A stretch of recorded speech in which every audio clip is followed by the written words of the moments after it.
बहुत जल्दी एक बड़े लेवल का वार देखने को मिलेगा। बहुत दिन हो गया परमाणु हमला देख ले हो, हम लोग को हो सके तो परमाणु बम देखने को मिले, क्योंकि रसिया के थ्रू यह पहुंचाया जा रहा है ईरान और लंदन पे गिराया जा सकता है। अब वो तो मर रहा है। अमेरिका का अपना एक परमाणु बम अमेरिका में गिर गया था। आप कहेंगे ओ दे परमाणु बम फूट लो, आदमी उठाना पड़ता है इसे छाइटी में, जैसे गोबर उठाता आदमी। चलो चचा पूरा खत्म कर देता है मार और के परमाणु बम। इतना भयानक हमला के बाद कहने कौन बचेगा, तेल चट्टा बच जाएगा सब कॉकरोच। आपके एरिया में जब कभी भी परमाणु विस्फोट हो जाए कभी, तो आप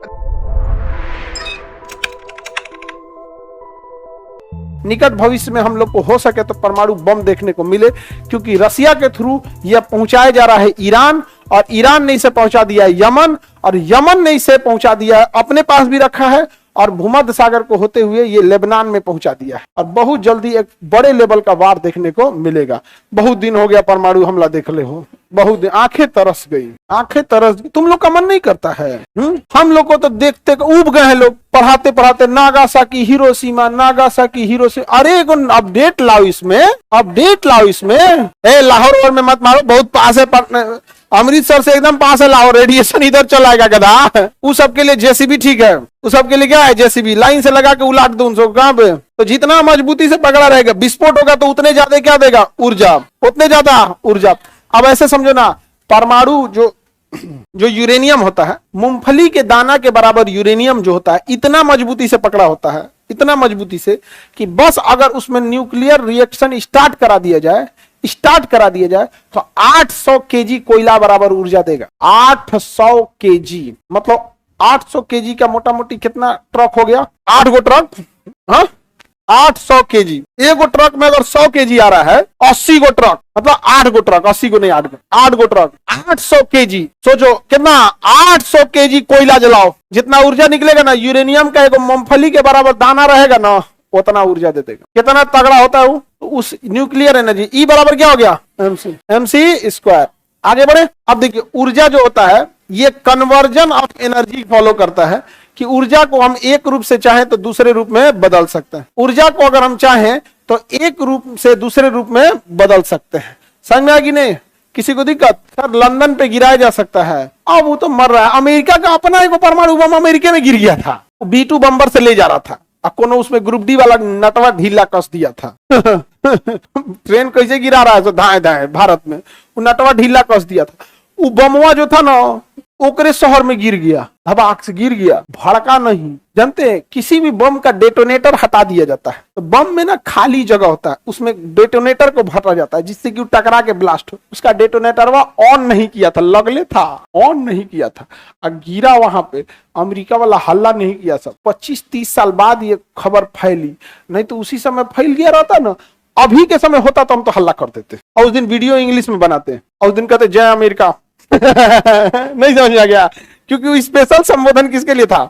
my American brothers and my sister, it's very kind request to you, please evacuate your city immediately, ultra immediately, because of atomic bomb is fall down in your city. भगदड़ हो जाता ससुरा। नहीं समझ में आया? हिंदी में बोलते हैं, उनको ट्रांसलेट करते करते दिक्कत हो जाता है। यहाँ पे बचा लिया। कभी कभी किस्मत अच्छा रहता है। एगो जापान है, दूसरा ज्वालामुखी हुए फटता है, सुनामी वहीं आता है, परमाणु बम पहला, दूसरा एगो करापन होता है कभी कभी। देखिए ये खतरनाक क्यों होता है? जैसे ब्लास्ट करता है ना, जैसे मारेगा ब्लास्ट करेगा सबसे पहले यहाँ पे, तो इसमें इसके साथ कई सारी चीजें आने लगती हैं।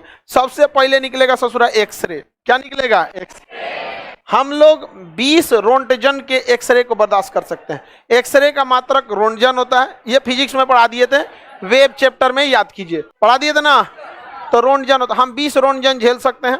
20 रोंटजन पे भी बहुत नुकसान करता है। डॉक्टर हम लोग का 6 रोंटजन पे क्या करता है? एक्सरे कर। यहाँ ससुरा 250 रोंटजन निकलता है। हम लोग कितना झेल सकते हैं? आई कितना निकलता है? मारेगा, आपका हड्डी गला देगा। यहाँ एक्सरे लगेगा ना तो आपके शरीर के अंदर का सारा सिस्टम काम करना बंद कर देगा। तो एक्सरे, और दिखेगा ही नहीं एक्सरे। आप कहेंगे ओ दे परमाणु बम फूट लो, जा बगल वाला देखा एकरा का हो गिलो, कहेगा रे हम मर गिलो रे। दोनों मर के अपने आत्मा से बता, देखता हमारे शरीर दूर से कैसे लगतो। समझाएगी ने अचानक, तो वो दिखता नहीं है आपको। आप वो फिल्मी वाला बम मत समझिएगा कि आग लग गया चिल्ला रहा है मामा ठाकुर। वो पेट्रोल बम नहीं है, नहीं समझे? ये रेडिएशन वाला बहुत खतरनाक है। इसके बाद आता है गामा रेज। कौन सा रे? Gamma ray. आपको पता है शरीर में सबसे गहराई तक कौन जाती है? कौन रे? Gamma ray. आपका शरीर का हड्डी गुड्डी सब छेद छत के चल गए। आदमी उठाना पड़ता है इसे छाइटी में, जैसे गोबर उठाता आदमी। चलो चचा पूरा खत्म कर देता है मार और के परमाणु बम। अच्छा, इनकी गति भी देखिए प्रकाश की चाल से। आपको पता है एक्सरे प्रकाश की चाल से चलता है। टॉर्च जलाने में कितना टाइम लगता है? फटाक से जलाएं, पहुंच गया 1 सेकंड में 3 लाख किलोमीटर। समझ में आ गया कि नहीं गया? और गामा रेज की भी गति प्रकाश के बराबर। यही दो मेन तबाही मचाते हैं। इसके बाद क्या होता है ना, शॉक वेव उत्पन्न होता है। वेव चैप्टर में भी पढ़ा दिए हैं शॉक वेव। कौन सा वेव? शॉक वेव, प्रघाती तरंग। देखिए आपको भी पता है शॉक वेव क्या है। देखिए कोई भी चीज कब लड़खड़ाती है, शॉक कब लगता है। जैसे हमारी दौड़ने की क्षमता है 20 के स्पीड से या 30 के स्पीड से, तो हमको अगर कोई धक्का दिया पीछे से 10 के स्पीड से, तो हम नहीं लड़खड़ाएंगे, क्योंकि हम उसे बैलेंस बना लेंगे। अगर कोई 30 से ढकेला तो भी हम नहीं लड़का। हमारी क्षमता से ज्यादा ढकेल दिया ना तो हम लड़खड़ा जाएंगे ऐसे, क्योंकि उससे तेज हम नहीं जा सकते थे। तो हमारे अगल बगल में जो वायु है, ये वायु है या फिर ध्वनि तरंगे है, ये 330 मीटर पर सेकेंड की वेग से ही जा सकती है, इससे ज्यादा नहीं जा सकती है। और अगर कोई चीज ब्लास्ट करता है बहुत ज्यादा मात्रा में, तो अचानक वो यहाँ की हवा वगैरह को क्या करता है? ढकेलता है। अचानक क्या करता है? ढकेलता है। और उस ससुरा इतना तेज ढकेलता है कि उस सबको उतना तेज चलने के लिए बने ही नहीं थे। तो क्या होता है? एकदम शॉक उत्पन्न हो जाता है। क्या उत्पन्न हो जाएगा? शॉक। और वो इतना शक्तिशाली होता है, किसी भी चीज को ध्वस्त कर देता है। तो ये शॉक वेव आके बिल्डिंग वगैरह को क्या करती है? गिरा देती है। शॉक वेव बिल्डिंग को क्या करती है? गिरा देती है। यहाँ पे पूरी तरह से टेम्परेचर लगभग 300 डिग्री सेल्सियस हो जाता है। कितना? 300 डिग्री से। पानी कितना डिग्री पे रहता है? 100 डिग्री सेल्सियस पे क्या होता है पानी? अभी कितना कर दिया? तो जो बम के पास के एरिया में रहेंगे 8-10 किलोमीटर के रेडियस में, ऐसे समझ में आ गया? तो वो सबसे पहला शिकार होंगे किसका? सबसे पहले तो इन्हीं का, कोई भी शिकार इन्हीं दोनों का होगा, लेकिन ये उनको जला के क्या कर देगा? खत्म कर देगा। तो जो पास के एरिया में पकड़ा गए, 10 किलोमीटर के रेंज में क्या हो गया? पकड़ा गए, उनको तो जल के मरना है। और जो पास के एरिया में बिल्डिंग पकड़ा गया, उनको शॉक वेव से। अब बाकी आप अगर 70, 80, 100 किलोमीटर भी दूर है ना, तो ये देख रहे हैं एक्सरे वगैरह निकल रहा है। समझ में आ रहा है ना? एक्सरे और गामा रे जा रहा है यहाँ पे। ये आपको तो चौपट करेगा ही, और डीएनए को भी चौपट कर देगा। अगर बच गए तो बाल बच्चा जो होगा उसके अंदर अपंगता आ जाएगी वहां पर। तो ये बहुत ज्यादा क्या होता है? हानिकारक होता है। क्या होता है? हानि। हमेशा इसे क्या किया जाता है? कंट्रोल इन्वायरमेंट में क्या बनाया जाता है? बिजली बनाया जाता है। कंट्रोल इन्वायरमेंट में क्या बनाया जाता है? बिजली। 1986 में यूक्रेन में एक जगह था बिजली घर, जिसका नाम था चेरनोबिल। चेरनोबिल जो जगह था, इसमें क्या बन रहा था? कंट्रोल्ड इन्वायरमेंट में बिजली। अचानक वहां प्रेशर बढ़ गया और वो बिजली क्या गया? ब्लास्ट कर गया। जैसे ब्लास्ट किया बस वो क्या हो गया? अनकंट्रोल। और जैसा अनकंट्रोल हुआ क्या बन गया? परमाणु बम। अब परमाणु बम बना तो वहां क्या निकला? एक्सरे। और क्या वहां? गामा और शॉक। वो खाली जगह पे बनाया गया, सब उधियाइए गया था वहां पे। और टेम्परेचर कितना हो गया? 300। इतनी भयानक तबाही मची थी जिसका कोई हद नहीं। वहां पर सारे लोग मारे गए थे। उसके बाद जो फायर फाइटर आए थे आग बुझाने के लिए, उनके ऊपर लग गया रेडिएशन। किस चीज का? Alpha beta gamma. किसका लगा? Alpha beta gamma. पूरा का पूरा उनका क्या हो गया? शरीर रेडिएटिव हो गया, और वहीं पे क्या हो गया? मर गया। जो हेलीकॉप्टर था ना, हेलीकॉप्टर के चारों ओर क्या आ गया था? रेडिएशन। अल्फा बीटा गामा दिखते नहीं, जैसे कोरोना दिखता है। अब हमारे हाथ पे कोरोना रहेगा, दिखेगा? अब हाथ पे कोरोना दिखबे नहीं करेगा, किसी को छू देंगे तो ऊपर हो जाएगा कोरोना। वैसे ही रेडिएशन भी दिखता नहीं है, और लेकिन वो रेडिएटिव हो जाता है। तो बाद में क्या किया गया? उस एरिया में जितना ट्रक, गाड़ी, जहाज, हेलीकॉप्टर, पत्रकार, कैमरा सहित पत्रकार को दफना दिया गया। अंदर कुचा कचा खींचते रहो।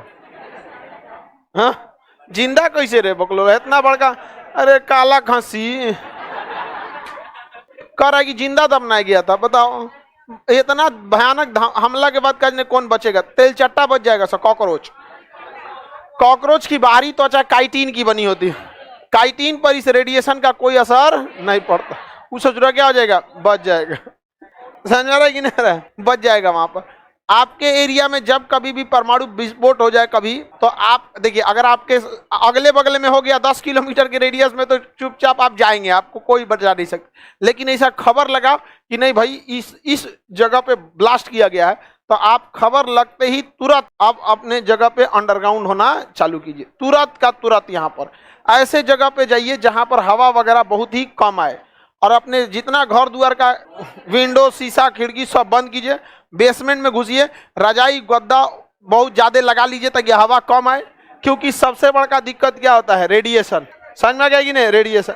और इंतजार कीजिए कि कोई बचाने वाला आए, नसीब अच्छा रहेगा तो कोई बचाने वाला आएगा, आपको मास्क पहनाएगा रेडिएशन से बचने वाला, फिर बचा के ले जाएगा। ऐसा हुआ है एक बार, एक जापान का व्यक्ति था, बिजनेसमैन था, वो बिजनेस करने के लिए हिरोशिमा पे गया था। तो गया जब हिरोशिमा में ना, तो हिरोशिमा जैसे पहुंचा तो हिरोशिमा में ब्लास्ट हो गया, बट वो ब्लास्ट उससे थोड़ा दूरी पर था, तो वहां से वो भाग निकला। रेडिएशन फैलने से पहले क्या हो गया, भाग गया। और फिर वो कहां गया, नागासाकी। जब नागासाकी में पहुंचा तो वो मार दिया उसको, फिर वहां भी वो बच गया। अब जापानियों का नाम अजीब होता है, दिमाग में नहीं आता। अब भाई कोई राष्ट्रपति रहे तो आदमी याद कर लेता है मन से कि भाई 5 साल का फुर्सत हो जाएगा, याद कर लो। होता है कि नहीं होता है। अब उसका नाम ही नहीं ध्यान आ रहा है, लेकिन उसे गया नागासाकी में तो हुआ पटका गया। वहां से भी क्या हो गया, भागा वहां पे। अब भाग के गया कहां पे, क्वेटो में। तो क्वेटो में गया तो बिजली गिर गया उसके।